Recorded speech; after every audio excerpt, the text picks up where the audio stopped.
So this morning I'm trying something different, something new. Actually, not even anything that I necessarily planned. But I am learning, like many of you, to live in the moment, to trust what it is you believe that you're supposed to be doing.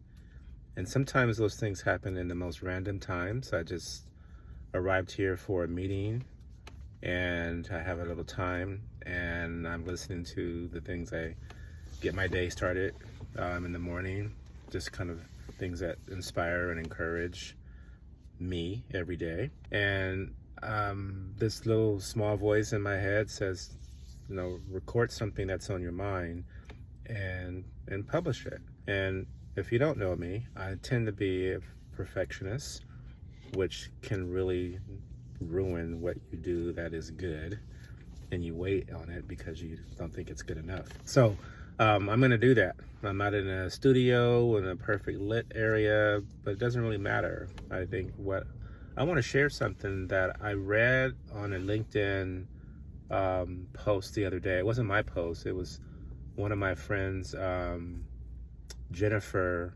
Todd, who's doing great work and talking about the barriers for women and breaking those barriers. And one of the responses on her posts was a gentleman that said, like, he agreed completely, like, we are doing these things that are preventing people from coming in, specifically women, people of color. It's based on the culture that exists. It's based on not having enough people is not the problem. It's about the culture. And so he said, yeah, like, we didn't learn how to do this. We can do work, but we can't do people, essentially. And I just acknowledged this comment, and I thought it was honest and it was raw.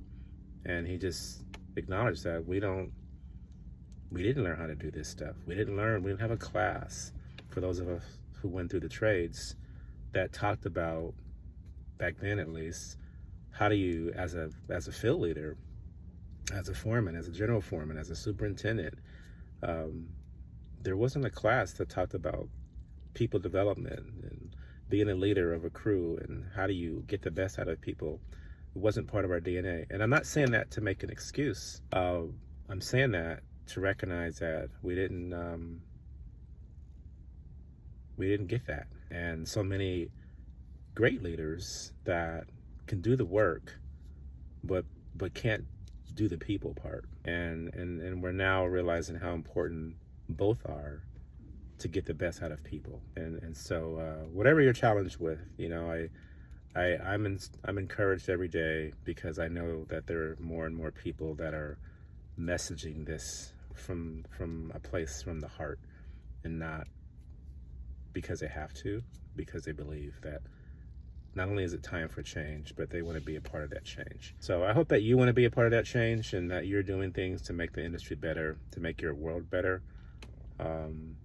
because it's imperative that we do that. So I hope that you have a great day. I'm going to get back to what I'm doing, and just wanted to drop this note, and hopefully it resonates with some of you.